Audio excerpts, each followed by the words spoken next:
Ono Eiji received a message from Miyuki, his girlfriend, who apologized for not being able to make it to their planned special birthday date due to club activities. Eiji, visibly disappointed, sat alone as he reflected on his relationship with Amada Miyuki, his childhood friend who had become his girlfriend last Christmas, noting that despite it being half a year, they still hadn't even kissed because he had been too hesitant, and he felt she was like an admired idol he could barely talk to, let alone date, if they weren't childhood friends. He lamented that he had gone all out for this very first date as a couple and never imagined she would cancel. The wait was an agony of anticipation. Eiji found himself standing beneath the bright marquee of the movie theater where he and Miyuki were supposed to meet, a solitary figure amidst a sea of cheerful pairs. He watched them, couples laughing, sharing popcorn, and stealing casual, affectionate touches, and each happy glance felt like a spotlight on his own gnawing loneliness. The feeling intensified, a cold ache in his chest, leading him to briefly, foolishly, imagine holding Miyuki's hand in his, the warmth of her fingers intertwined with his own before he forcefully dismissed the wistful daydream. Trying to walk off his unease, he wandered aimlessly, but every street corner seemed to present another pair of lovers, their intimacy a constant, painful reminder of his solitude. He was so lost in his thoughts that he didn't realize where his feet had taken him until the neon glow of garish signs cut through his reverie. He looked up, shocked to find he had stumbled into a love hotel district. His face contorted in a mask of distress and confusion as he saw silhouettes entering and leaving the ostentatious establishments. In that instant, a vivid and deeply disturbing image assaulted his mind. Miyuki, in a dimly lit love hotel room, her expression one of anguish as she pleaded with an unseen figure to stop. He recoiled from the thought, shaking his head as if to physically dislodge the poison, chastising himself for entertaining such an idiotic and baseless fantasy. Resolved to banish the ugly thought, he decided to head back home. However, as he turned to leave the lurid street, a familiar figure caught his eye. It was Miyuki, and she was not alone.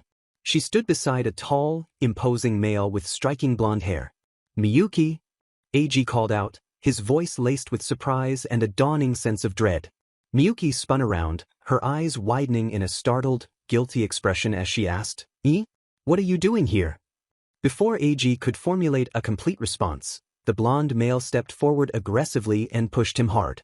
The shove sent Eiji stumbling backward, directly into Miyuki, who cried out in a sharp yelp of pain. Enraged, the blonde male lunged again, shoving Eiji violently to the ground. The impact split his lip, and he could taste the coppery tang of blood in his mouth. Towering over him, the stranger snarled, "What the hell do you think you're doing to my girl?" Stunned and sprawled on the pavement, Eiji tried to explain, his voice trembling with shock and hurt. "She's the one who cheated." The blonde male let out a derisive scoff and goaded Miyuki to speak, openly branding Eiji a stalker. He then began revealing supposed intimate details Miyuki had shared with him, his words twisting like knives in Eiji's gut. He claimed she was only dating Eiji out of a sense of childhood obligation, that she found him unbearably boring, and that his sweaty hands were gross and repulsive whenever he tried to hold hers. With a cruel, triumphant smirk, he delivered the final blow. "She told me all about it. When we were in bed together." Distraught, Miyuki couldn't meet Eiji's shattered gaze, turning her face away as the blonde male cruelly forced her to choose between them. Panic-stricken and desperate, Miyuki pleaded with the blonde male not to abandon her, clinging to his arm and claiming she wouldn't be able to live without him. Satisfied with her submission, the blonde male calmly patted her head, then instructed her to publicly denounce Eiji. When Eiji, still reeling, managed to ask who this man was, Miyuki, her own expression a canvas of pain, delivered the ultimate betrayal. She declared that Eiji was merely her childhood friend who had morphed into a clingy, obsessive stalker and a horrible, abusive boyfriend. Eiji watched in a state of utter devastation as Miyuki, clinging tightly to her new protector, apologized to him but stated she could no longer be with him.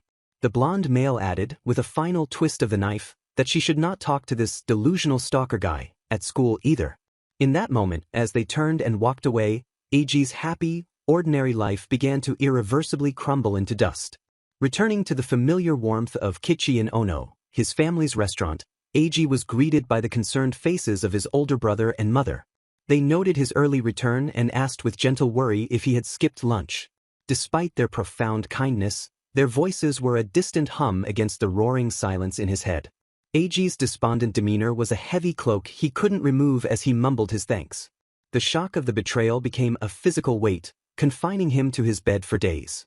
He couldn't eat, the very thought of food turning his stomach. His sleep was tormented by recurring, vivid nightmares where Miyuki's cruel words, disgusting, clingy, repulsive, replayed on a torturous loop, punctuated by the blonde male's smug laughter encouraging her. He would wake up drenched in a cold sweat, his heart hammering against his ribs, suddenly terrified even of the oblivion of falling asleep. Finally rising, he stared numbly at the silent screen of his phone. Having been utterly abandoned by Miyuki, Eiji found himself on the school rooftop, a place of quiet solitude. He was now a second-year student who had been skipping class for days, aimlessly wandering the school halls like a ghost. He internally admitted the truth he could never voice aloud. He had come there with the explicit intention of jumping off. To his profound surprise, he encountered Ichiju AI, a brilliant and universally adored first-year student. She had not only topped the entrance exams but had also swiftly become the school idol, celebrated for her genuine kindness and striking beauty. Eiji recalled how many boys in his own class had already confessed their feelings to her, only to be politely turned down. Eiji requested permission to stay on the rooftop until the lunch break, acknowledging that AI had likely heard the pervasive, ugly rumors now clinging to his name.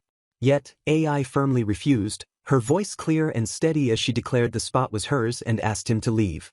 Taken aback by her directness, Eiji pressed, "Are you sure you know the rumors they're spreading about me?" She confirmed that she had, but her stance remained unchanged. She still insisted he leave. Despite being aware of the negative gossip that painted him as a monster, AI stated that she had not witnessed anything herself and therefore believed the accusations were just rumors. Her words caused Eiji to recall one of Miyuki's last cynical pronouncements, that romance was an illness and that students were always overreacting to one-sided, vague stories.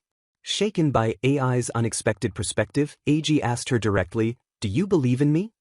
AI paused, considering his question thoughtfully before replying that it wasn't a matter of belief, but rather about acknowledging the significant, inherent risk of harming someone based on incomplete and biased information. Her logical, empathetic reasoning visibly impacted Eiji, striking a chord deep within him. Overwhelmed with a sudden rush of emotion, Eiji sincerely thanked her. AI seemed confused by his intense gratitude, but he simply offered a small, weary smile, telling her it was fine if she didn't understand. In that instant, as if the sky itself were responding to the emotional climax, a heavy rain began to fall, drenching them both in a sudden, cold downpour. "We should go inside," Eiji suggested, "or we'll catch a cold." But his practical words were met with a cry of raw anguish. A distraught AI, her face streaked with a mixture of rain and tears, cried out for him to leave her alone, revealing her profound despair by stating, "There's no tomorrow for me." The chilling confession hung in the air, shocking Eiji to his core. As she screamed that she wanted to die and pushed him away toward the edge, Eiji reacted instinctively. He lunged forward and grabbed her hand, his voice stern as he told her to stop, holding her firmly as she struggled and protested against his grip.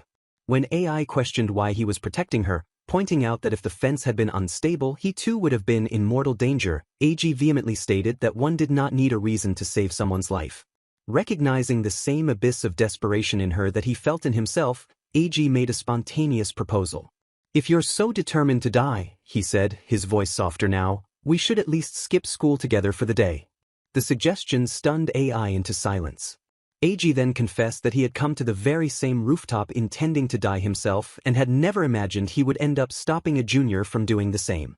Hearing this, AI, now crying openly but without struggle, softly agreed.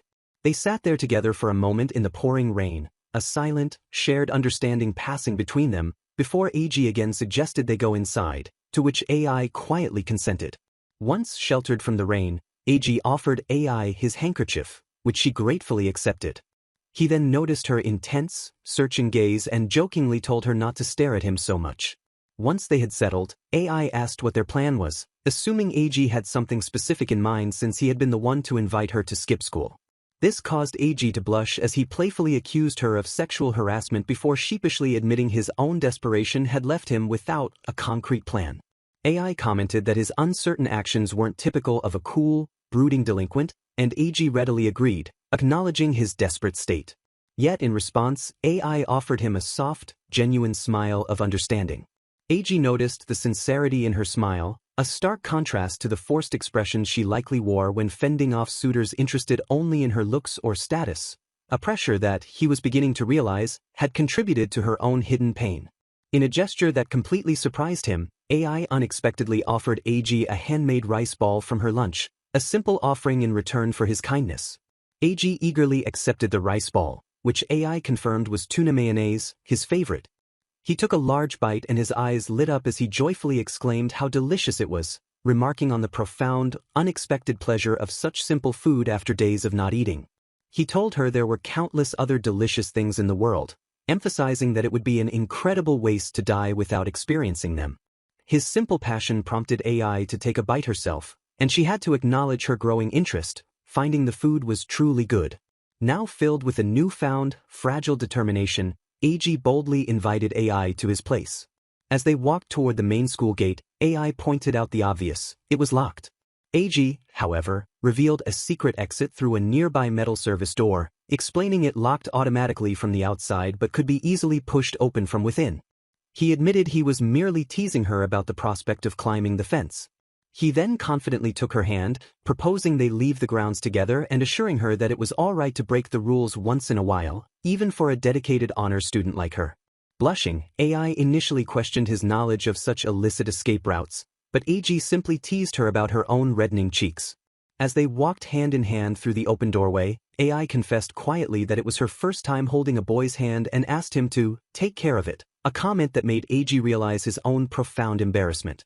Despite their initial, fumbling awkwardness, a silent agreement passed between them. They decided to embrace the uncertain moment and move forward together, leaving behind the locked gates of the school and, with any luck, the shadows of their past troubles.